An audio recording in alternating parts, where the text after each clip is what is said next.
नमस्कार। BSc part third year के सभी विद्यार्थियों का केमिस्ट्री की ई क्लास में स्वागत है। फिजिकल केमिस्ट्री की आज का टॉपिक है LCAO method, treatment of hydrogen molecule ion, अर्थात H2+ आयन के लिए LCAO MO approach. LCAO method के अनुसार हमें यहाँ H2 अणु आयन यानी H2+ के तरंग फलन की और उसके ऊर्जा की व्याख्या करनी है। तो ये देखते हैं कि हाइड्रोजन अणु आयन में 2 प्रोटॉन उपस्थित है और 1 इलेक्ट्रॉन है, अतः यह एक इलेक्ट्रॉनीय तंत्र है। साथ ही हाइड्रोजन परमाणु के तरंग फलन को परमाणु कक्षक कहते हैं, जबकि H2+ आयन के तरंग फलन को हम अणु कक्षक कहते हैं। H2+ आयन की आयनीकरण ऊर्जा H2 अणु के आयनीकरण ऊर्जा से कम होती है, जो कि यह दर्शाती है कि H2+ आयन का स्थायित्व H2 अणु से कम है। साथ ही H+ बंध दूरी का मान 1.06 एंगस्ट्रॉम, जबकि H बंध दूरी का मान 0.74 एंगस्ट्रॉम होता है। अतः इस बंध दूरी के अनुसार भी हम ये देख रहे हैं कि H2+ आयन में एक दुर्बल बंध उपस्थित है। तो इसकी एनर्जी कैलकुलेट करेंगे हम वेव फंक्शन के अकॉर्डिंग। तो सबसे पहले देखें तो यहाँ HA परमाणु तथा HB परमाणु के नाभिक R दूरी पर, कैपिटल R दूरी पर स्थित है, तथा जो 1 इलेक्ट्रॉन है वो HA नाभिक से RA दूरी पर तथा HB नाभिक से RB दूरी पर उपस्थित है।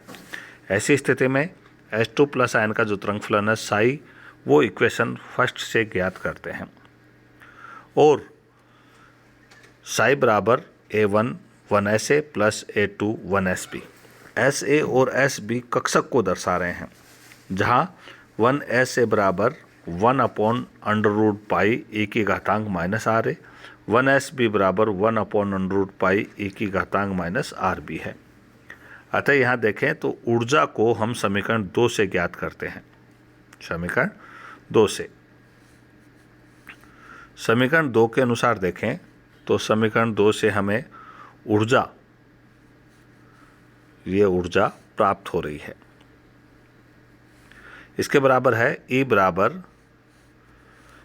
Summation Sai star H cap Sai D tau upon summation Sai star Sai D tau, जहाँ H cap electronic Hamiltonian operator है और H2+ आयन के लिए इसकी वैल्यू होती है H कैप बराबर -h² अपॉन 8π² ब्रैकेट में 1/ma del a² plus 1/mb del b² plus 1/m del square bracket बंद -e² upon RA minus e² upon RB plus 1/r, जहाँ RA और RB नाभिक और इलेक्ट्रॉनों के मध्य की दूरी है।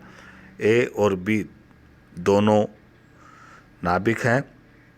यहाँ हम देखें M नाभिक का द्रव्यमान है और जो E है वो इलेक्ट्रॉन आवेश है। अतः इन इकाइयों को यदि परमाणु इकाइयों के लिए हम देख रहे हैं यहाँ M बराबर E बराबर H/2π बराबर 1 माने, तो हैमिल्टोनियन संकारक को इस समीकरण से ज्ञात करेंगे। H कैप बराबर -1/2 ब्रैकेट में 1/1840 del n² plus 1/1840 del b² plus del square bracket बंद -1/RA minus 1/RB plus 1/r। अर्थात बॉर्न ओपेनहीमर अप्रोक्सीमेशन से हम देखें तो H कैप बराबर हो गया, हैमिल्टोनियन संकारक बराबर हो गया -1/2 del square minus 1/RA minus 1/RB plus 1/r। ये समीकरण 5। समीकरण 5 से हम H कैप का मान और समीकरण 1 से हम साई का मान समीकरण 2 पर रखें और उस पर विविध विधि del E upon del A1 बराबर del E upon del A2 बराबर 0 लागू करें तो एक दीर्घकालिक समीकरण 6 प्राप्त होती है, जहाँ HAA और HBB तथा HAB और HBA इनकी वैल्यू परमाणु कक्षकों की प्रकृति पर निर्भर कर रही है तथा SAA बराबर क्या है, summation 1SA into 1SA D tau. इसी प्रकार SAB बराबर summation 1SA 1SB D tau. SBA बराबर summation 1SB into 1SA D tau. समीकरण जो 6 है उसका सार्थक हल प्राप्त करें और सार्थक हल केवल इस परिस्थिति में प्राप्त करें कि A व B नॉट इक्वल टू 0, तो समीकरण 7 प्राप्त होता है। चूँकि H प्लस आयन में दोनों परमाणु एक जैसे हैं, अतः HAA बराबर HBB तथा हर्मिटियन HAB बराबर HBA। ऐसी स्थिति में हम देखें 1s कक्षक नॉर्मलाइज्ड है, अर्थात SAA बराबर SBB बराबर 1 और SAB बराबर SBA बराबर S। तो समीकरण 7 से ये परिस्थितियाँ लागू करें तो समीकरण 8 प्राप्त होता है, अर्थात HAA minus E HAB minus ES HAB minus ES HAA minus ES। अब सारणिकाओं का विस्तार करते हैं तो समीकरण 8 से हमें समीकरण 9 प्राप्त होता है, जिसका मान है HAA माइनस E बराबर plus minus HAB minus ES। इस प्रकार देखें तो समीकरण 9 से ऊर्जा का धनात्मक और वह ऋणात्मक चिन्ह देखते हैं और इसको हल करते हैं तो समीकरण 10 और 11 प्राप्त होते हैं, जहाँ समीकरण 10 में E प्लस आकर्षण की ऊर्जा है और समीकरण 11 में E माइनस प्रतिकर्षण की ऊर्जा है।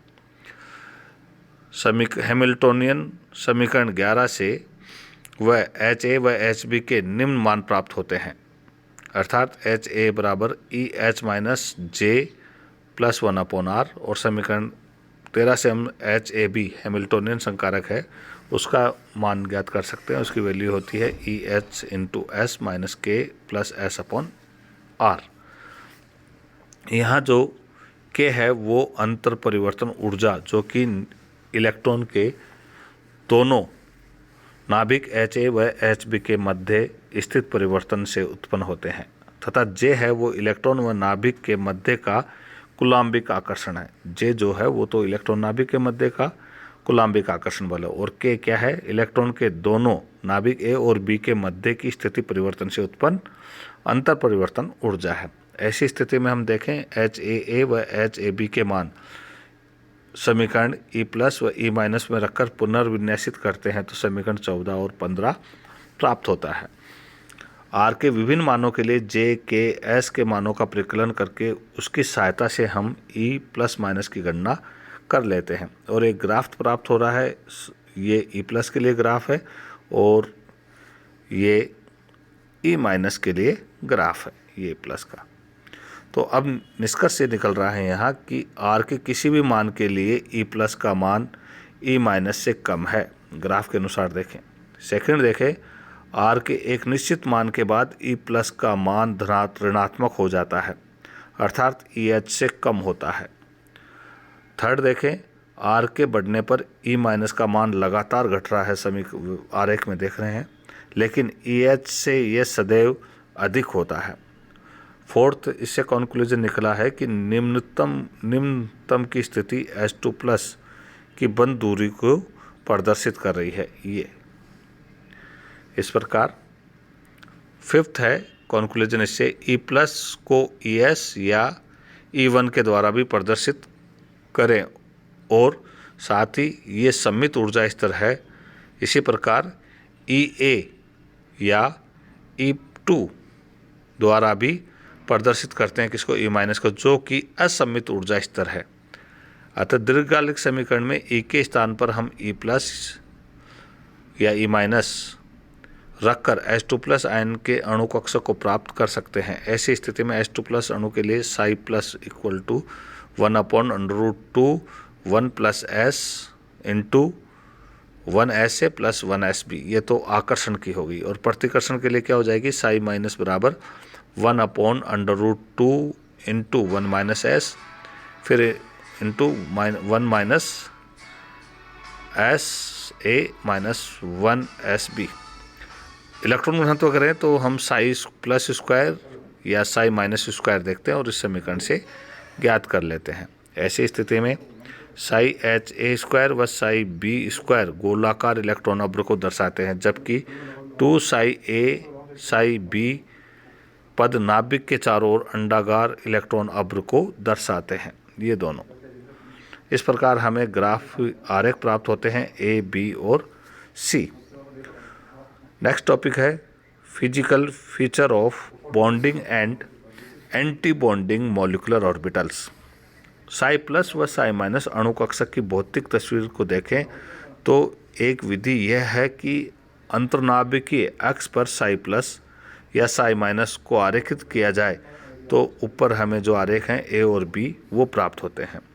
दूसरी विधि में साई व साई स्क्वायर के त्रिविमीय सतह का चित्रण करते हैं, जिसमें 90 से 95% तरंग फलन या इलेक्ट्रॉन घनत्व होता है।